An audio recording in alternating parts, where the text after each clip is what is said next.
Coming up on this Monday edition of Daybreak, President Park Geun-hye in Ottawa on a state visit says Korea and Canada's free trade deal will take their relationship to the next level. The agreement is set to be inked in the coming days. Korea's finance minister says he aims to lift Korea's growth rate to 6% and boost government spending to speed up the country's sluggish economic recovery.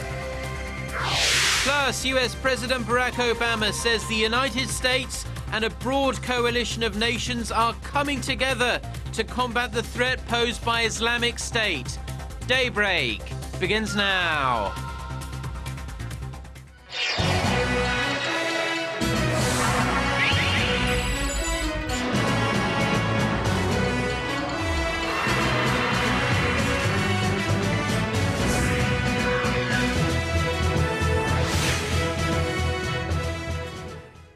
Hello and thanks for joining us. To our viewers around the world, it's 6 a.m. on Monday, September 22nd here in Seoul. I'm Mark Broome and you're tuned in to Daybreak.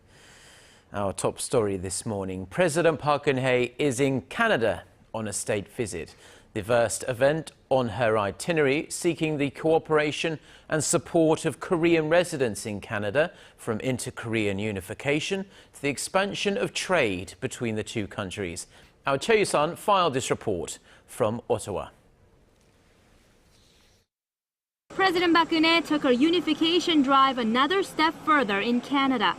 Meeting with representatives of Korean residents in Ottawa, President Park said preparing the two Koreas for reunification is an important task that can no longer be overlooked. She then talked about her efforts to not only prepare the two Koreas for reunification, but also garner international support for it. 한반도 통일의 비전을 캐나다 국민들도 공감할 수 있도록 동포 여러분께서도 많이 노력해 주시고 한 분 한 분이 통일의 전도사가 되어 주시기를 바랍니다. On the economic front, President Park said Seoul and Ottawa's soon-to-be-signed free trade deal would take their 50-year bilateral relationship to the next level, as current trade and investment projects centered on energy and manufacturing would include the services and cultural industries. The pact, once implemented, would remove tariffs on 99% of traded value over the next 10 years.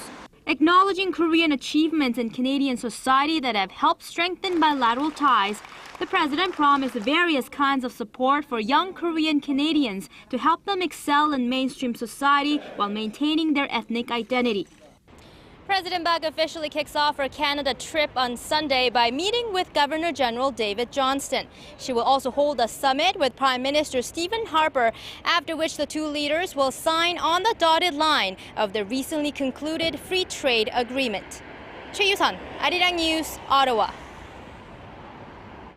Back here in Korea, and the leaders of the country's main rival parties are expected to meet as early as this Monday in hopes of breaking a prolonged political stalemate.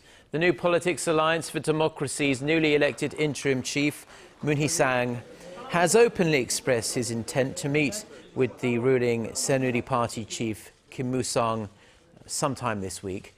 They are expected to discuss the political stalemate over a special bill on April's ferry disaster and the normalization, hopefully, of the National Assembly. Korea's National Assembly has been at a standstill now for weeks because of this prolonged political feud between the ruling and opposition parties over the special bill that authorizes an in-depth investigation into the government over the Seoul-Ho ferry sinking.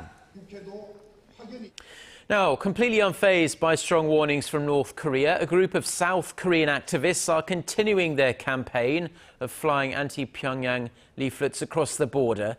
Their activities are expected to heighten inter-Korean tensions that had shown some signs of improving in recent weeks. Our Son Jung-in reports.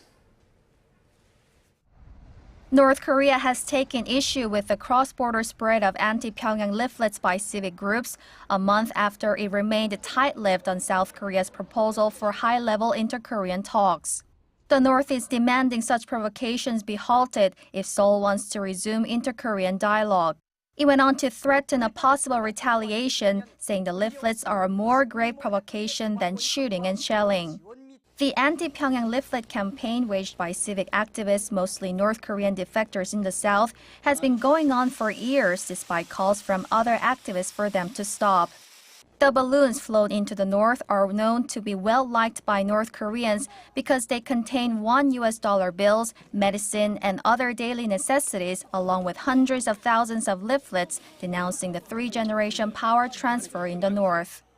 Experts say the North is reacting strongly now, mainly because the leaflets criticize its political system and its young leader Kim Jong-un. Others say it's using the situation as a means to pressure the South. North Korea views its system and dignity as its top priority, so that's why they are showing a very strong reaction. But we also need to consider the possibility that the North is taking advantage of the situation to put more pressure on the South. Although there has not been any serious reaction from the North, experts believe inter-Korean ties are not likely to improve anytime soon. Son Jang-in, Arirang News. Now, Korea's finance minister is making a case for the government's new budget proposal, which contains the biggest spending increase in 7 years, but is aimed at lifting the country out of its current economic slump. Our Kim Hyun-bin reports. Korea's finance minister Park Geun-hye says that his goal is to lift Korea's growth rate to 6% and increase government spending to give the country a much-needed jolt out of a prolonged, slow recovery. On the sidelines of the G20 meeting of finance ministers and central bank chiefs in Australia over the weekend, Che made a case for the government's recently unveiled 2015 budget proposal, which contains a 5.7% spending increase, the biggest in 7 years. Che said the increase is needed to boost the growth rate and bring about an economic recovery. The pace of recovery has been very slow since the Seoul ferry disaster in April. The tragic accident had another tragic consequence, in that consumers and businesses cut spending in its wake, leaving the growth rate in the second quarter at a mere 0.5%. The government spending proposal will result in a $32 billion budget deficit, representing 2.1% of the nation's GDP. But Che says he expects the spending increase will bring the growth rate back up to 4% by next year. And although the country's debt-to-GDP ratio is expected to increase next year to a record high of 35.7% next year, it's still one-third of the OECD average. The finance minister emphasized that support for businesses is necessary in a stagnant economy such as this, with the increased activity eventually leading to greater revenue. Kim Hyun-bin, Arirang News. And staying with economic news, the combined debt of Korea's public firms and institutions is expected to hit 524 trillion won, or $502 billion next year, amid government efforts to try and reduce their liabilities. That's actually 3 trillion won less than a previous government prediction, and the debt ratio is likely to come in at 214% in 2015. This is according to the Finance Ministry's financial management plan for the years 2014 to 2018, which will be submitted to the National Assembly on this Monday. Now, the shocking debt numbers come on the heels of numerous other reports of rising debt, including a very sharp uptick in household debt. According to the Ministry of Strategy and Finance, the rising debt levels will make it difficult for the Korean government to actually raise the roughly $287 billion in tax revenue it needs from taxpayers next year. The Korean Pension Association has unveiled a revised pension fund for public servants that requires them to pay more but actually receive less. There have been calls for the overhaul of the current pension system, which costs taxpayers tens of millions of dollars each and every year. The new plan requires civil servants to pay about 10% of their income as a monthly premium by the year 2016. This is up from the current 7%. And this means by the year 2026, public officials will have to pay 43% more than they do now. The bill also calls for a cutback in how much they receive after retirement, which will translate into a figure about 34% less than now. The ruling Saenuri Party will review this revised bill on Monday today. Now, the International Telecommunications Union meeting, which is often referred to as the ICT Olympics, will begin very soon in Korea's southern port city of Busan. And this is an extremely high-profile event that could potentially shift how countries and people use and access the internet. Park Geun-hye has the details. The countdown has begun. In less than a month, the 19th ITU Plenipotentiary Conference kicks off in Korea's southern port city of Busan.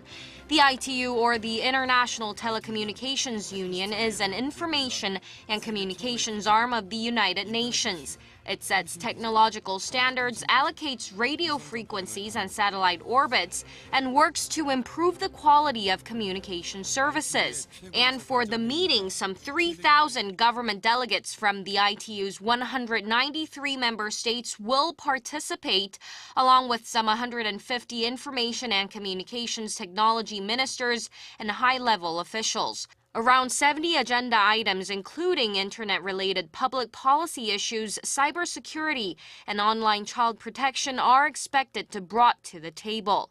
It's Korea's first time hosting the ITU conference that takes place every 4 years, and the second time in Asia after Japan hosted it in 1994. So it's a very good opportunity for our countries to make our role as the global leading country in the field of the ICT global policy making and global diplomacy. Korea is likely to raise discussion topics such as Internet of Things and ICT convergence, both of which are closely linked to the government's creative economy drive. The ICT ministry believes the global event will lay the foundation for the country's communication industry to reach the next level and raise Busan's exposure on the world stage. Park Geun-hye, Arirang News.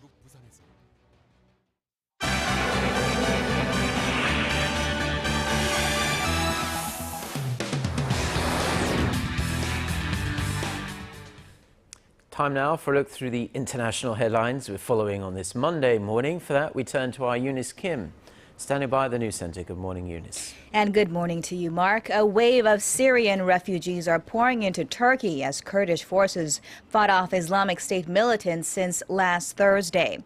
According to Turkey's chief of disaster management, the mostly Kurdish Syrians were running from an area near the border town of Kobani. He said 100,000 refugees have been logged in less than a week. A local defense official said the jihadists targeted fleeing civilians as well, armed with tanks, artillery, and multiple rocket launchers. The Syrian Observatory for Human Rights said IS now has 64 villages in northern Syria under its control, with some 800 Kurds missing. This as Muslim leaders are calling on the Islamic State group to release kidnapped British aid worker Alan Henning and step away from committing the worst condemnable sin against Islam. U.S. President Barack Obama is set to address the United Nations General Assembly this week. Ahead of it, he iterated that the fight was not the U.S. versus IS, but the world against the Islamic State group. The months-long political discord in Afghanistan has been settled. Afghanistan's election commission named former finance minister Ashraf Ghani as the country's president-elect on Sunday after he agreed to form a unity government. A deal signed in Kabul by both presidential contenders would allow runner-up Abdullah Abdullah to nominate a CEO with authorities similar to those of a prime minister. Both sides had accused the other of election fraud following a runoff vote in June. And shifting to Yemen now, an agreement has been settled there as well after its prime minister gave up his seat following weeks of political crisis. The Yemeni government, headed by its president Abdrabbuh Mansur Hadi, signed a pact with Shia Houthi rebels, agreeing to form a new government within 3 days that allows the group and southern separatists to nominate a new prime minister. On Sunday, rebels had claimed government headquarters, key ministries, and state broadcasters. Scores of people have died and hundreds others have run in the clashes in the capital of Sana'a. And ahead of a United Nations climate summit in New York City this week, people in 161 countries have taken to the streets to call for world leaders to act to cut carbon emissions and stop climate change. Organizers in Australia said as many as 20,000 had participated in Melbourne rallies as the country faces severe droughts, brushfires, and storms. Now, 40,000 marchers are said to have showed up in London, while a march in Manhattan brought out UN Secretary General Ban Ki-moon, as well as actor Mark Ruffalo and former U.S. Vice President Al Gore. The UN summit on Tuesday is due to bring together 125 heads of states with the hope of signing a universal agreement by the end of 2015.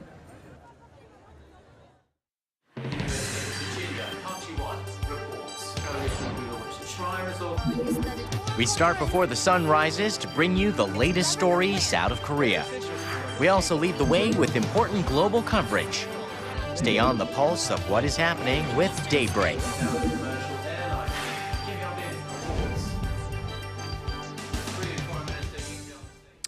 Now, the number of mixed-race children in Korea has been rising steadily, and it appears the upward trend is set to continue. According to data from the Ministry of Education, the number of mixed-race children is expected to surpass 100,000 within the next 3 years or more as more international couples tie the knot. That's good news for Korea, which has one of the lowest birth rates in the OECD. In recent years, Korea's student population has declined by nearly 200,000 every year.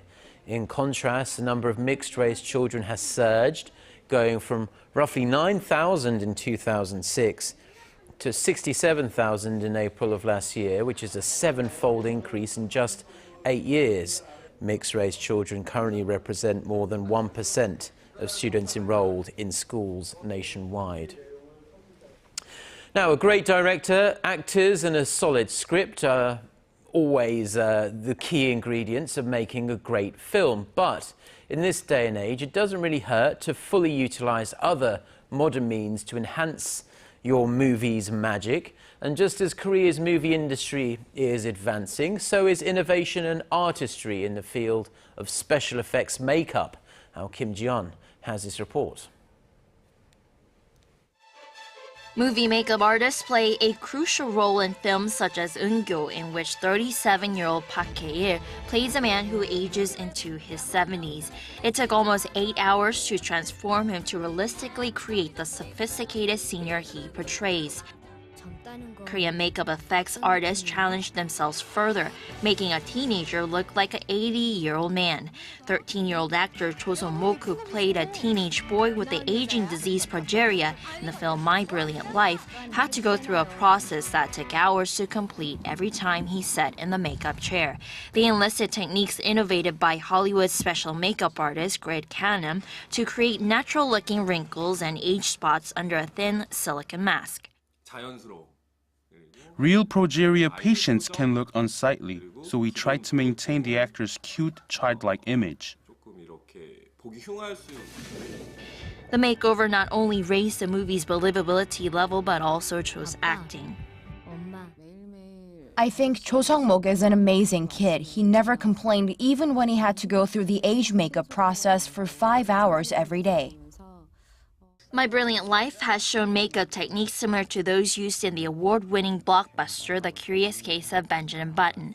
That film amazed audiences as its lead, Brad Pitt, played a character that aged backwards, from an old man to a baby. With the development of Korean filmmaking and special effects, industry watchers expect local movies to stand shoulder to shoulder with those made in Hollywood. Kim Ji-yeon, Arirang News.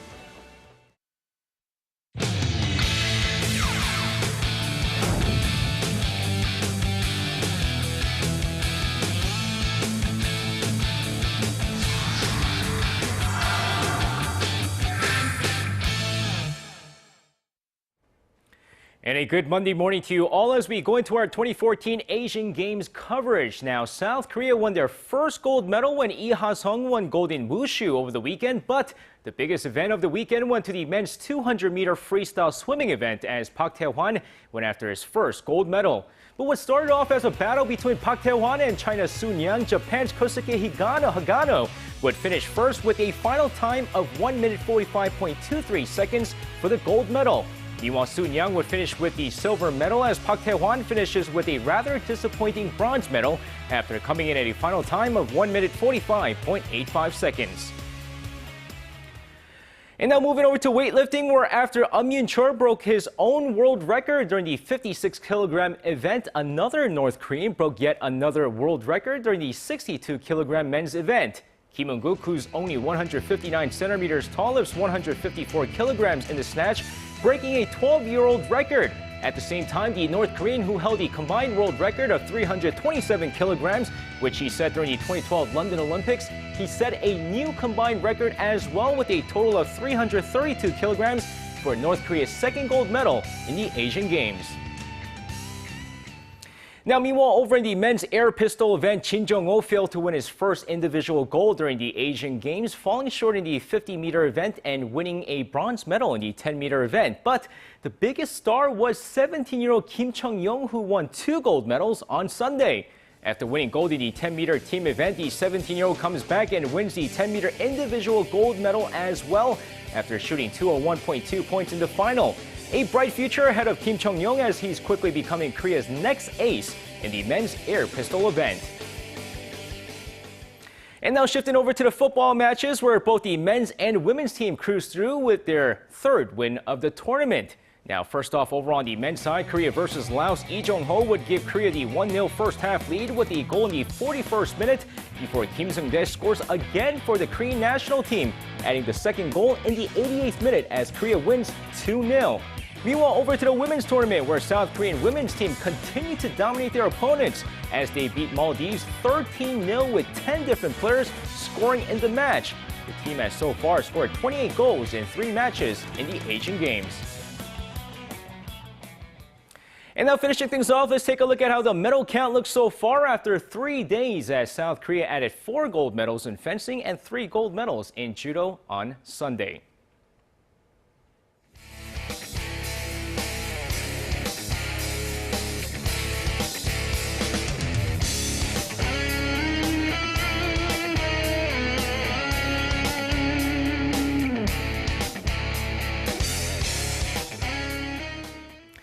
And that's going to wrap it up for me. This has been SJ. Have a great rest of the day and see you guys again for your sports needs.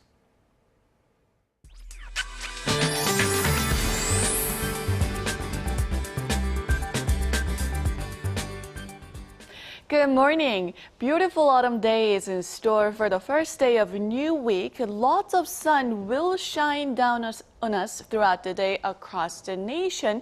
But the 16th typhoon Fengwang is approaching to the peninsula, though it's getting weaker each day. But on Wednesday, southern coastal areas will be affected by a typhoon. High tides and strong winds and rain is expected in those regions. With that in mind, let's move on to today's readings. Now, the overnight lows here in Seoul dropped to 16, chilly. Then behind the capital and Daegu will rise to 28, and Gwangju and Busan will peak at 29 and 26 respectively. Now for other regions, it looks like Jeju Island and Daejeon will top out at 25 and 28 respectively, while Dokdo should see highs of 22 later in the day. Now the weather outlook in Incheon, where the Asian Games are taking place, is pleasant as well, but as we can see, temperature difference between lows and highs will continue to be wide in Incheon area as well. So be sure to dress accordingly. Now that's all for Korea, and here's international weather for viewers around the world.